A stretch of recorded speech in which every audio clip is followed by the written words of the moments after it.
How do you track progress in a cut if you don't want to use the scale? Obviously, measurements, clothes, etc. It's nice to have more data, but it's nice to focus on mindset. Advice mainly for this.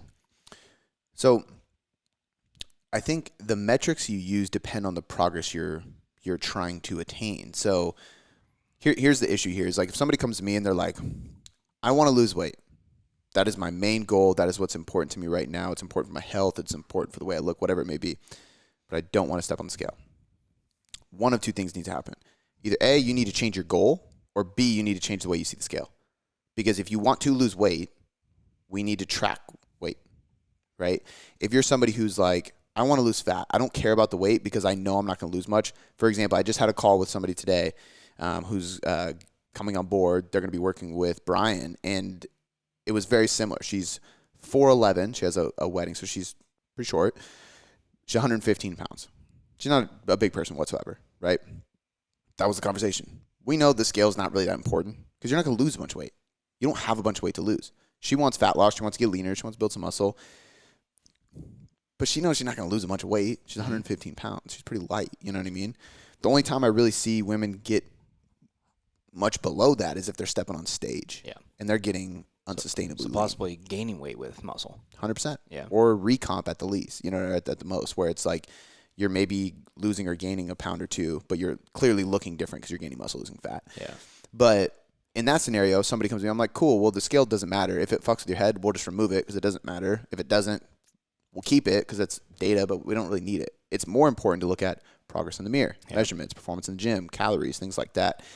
But again, that's still very specific to the person. So if somebody's lighter and they're wanting to get leaner, we got to rely mostly on progress pictures. If somebody wants to lose weight because they're heavier and they need to lose weight, we got to rely mostly on the scale. So in either category, if somebody has problems with progress pictures, then let's work on body image because clearly you have some kind of issue of seeing your body physically. It fucks with your head. If somebody has an issue with the scale, we got to fix that problem because you have something's wrong with you stepping on the scale mentally. And that's causing a mental issue. Exactly. Yeah. So usually in this situation, somebody asks me that, I'm like, hey, let's get to the root cause. Like, because the problem isn't the scale. The problem is how you see the scale. I was talking to one of my higher profile clients on the phone yesterday on the way to get my oil change. And there's obviously more pressure when your goal is to get lean and stuff, but you got to be on TV and be like in a two-piece, right? Like, of course, there's more pressure. But what I said to her, and she laughed, but she's like, fuck, that's so true. I was like, not once do you ever, like, appear and it says your name and then, like, in parentheses your weight. Yeah. It just says your name. They're introducing you as who you are. Or, like, somebody in the grocery store doesn't walk around with a badge around their fucking neck with their weight on it. So it's like, why are you worried about the weight? Because with her, it was recomp. Like, she gained weight, but she looked leaner. So to remove that image of the scale, I had to use different analogies. I was like, can you imagine that? You just walk in the store and I just have a badge that says my weight on it so everybody can see. Then all of a sudden now I'm going to have a bad attachment to that because people are going to come up and see that. But I told her, it's like when you work hard and you diet and you train and you're sleeping, you're working on these habits and everything, and you come up to somebody and they're like, oh my God, you look so great. They don't say like, oh my God, how much do you weigh?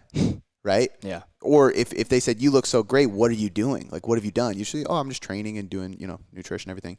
You don't say, I gained 2 pounds and like smile, which would actually be really cool because if somebody looks leaner and somebody was like, you look amazing. And they're like, yeah, I gained some weight. It would just completely shift how the person hearing it would like respond, And I think that would be actually good for some people to hear you gained weight? Like, and the visuals a lot different. Yeah. Because usually when people look better, they associate with, did you lose weight? It's like, no, I actually gained 2 pounds. But, point being is like it's just a fucking number.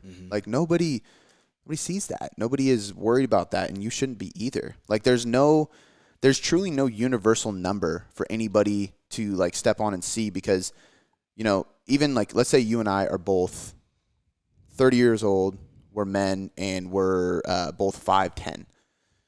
Not the case, but in that scenario, we're gonna weigh different. Aside from even if we had the same amount of muscle and the same amount of fat, we're still going to weigh different because organs, food inside my stomach, my digestion rate, my bones, the amount of water I retain in different tissues, my gut, all these different things. There's so many things Like my brain is bigger than yours, so I'm gonna weigh more. That adds to all this. That's a muscle. Yeah. Just playing. But I mean, I'm not. But the point is there's things inside us that are gonna weigh differently. So even then, we're still gonna be a few pounds off. So am I gonna feel bad because I'm a few pounds heavier, even though I'm the same muscle and same body fat percentage? No, it doesn't make sense. So the point is you have to work on disassociating your identity with the scale or any negative connotation you have with the scale. The scale is not a negative thing. It's literally just a fucking number. Remove that. That's the only way to do it. So now, that being said, that's hard to do. It's hard to do. So it takes work, right? It takes coaching. It takes mindset. It takes reading books. It takes openness to like stopping what you're doing right now, because whatever you're doing right now, it's not working mentally, right? I have this conversation with people all the time too, where they constantly have these issues, but they're not open to doing the things I suggest, right? There has been a time where I've actually told somebody, I want you to literally take the scale and fucking break it. I want to see, I like literally was like, I want a video of you smashing it on the cement, or at least throwing it into a garbage can really hard, because if you don't want to clean up the glass, I get it. But, or whatever it's made of, mine's glass, but throw it into a dumpster and let it break, because you need to get rid of it, because your goal isn't weight loss. Your goal isn't to get leaner. You're already lean. You're already performing well. Your goal is health and stress management. So what purpose does the scale serve? None. We're going to track stress and sleep and things like that. So regardless, I think your metrics have to be specific to your goal. So there are times where somebody can lose weight and not worry about the scale. Obviously, if you have 100 pounds to lose, like, we don't need the scale. We can visually see, like, if your pants are getting bigger and bigger, we know you're losing weight. Don't worry about stepping on the scale if you don't want to see that number. But if somebody has 10 pounds to lose and you want to lose weight, you kind of need the scale. And if the scale is an issue, we got to fix that issue. Yeah. Because it's just a number. But and the reason I kind of went on that rant too is because in the question you said, what's another way to track progress without the scale? And then in parentheses you put progress pictures, measurements, etc. You named them. You know them. Yep. There's no magic, secret metric I'm going to tell you. It's progress pictures. It's measurements. It's performance in the gym. How your clothes fit. Those things matter just as much. But biofeedback. But at the end of the day, if you have an issue with scale, you got to fix that. Even if you're let's say for right now, I'm like, you know what? I don't want to change my body ever again. So I really don't have a purpose of weighing on scale. If I had an issue with scale, I would still weigh myself to fix the issue, and then I would stop, because there's a deep-rooted issue with your body and with the scale, and that's a problem. But very deep answer. Absolutely. Probably not what they were probably hoping for, a magic. Yeah, or a specific tool to measure or something. Yeah. But the truth is there's none. I think that people just need to get over that. It's not easy. I'm not claiming that it is, but it's what needs to be done. Yeah.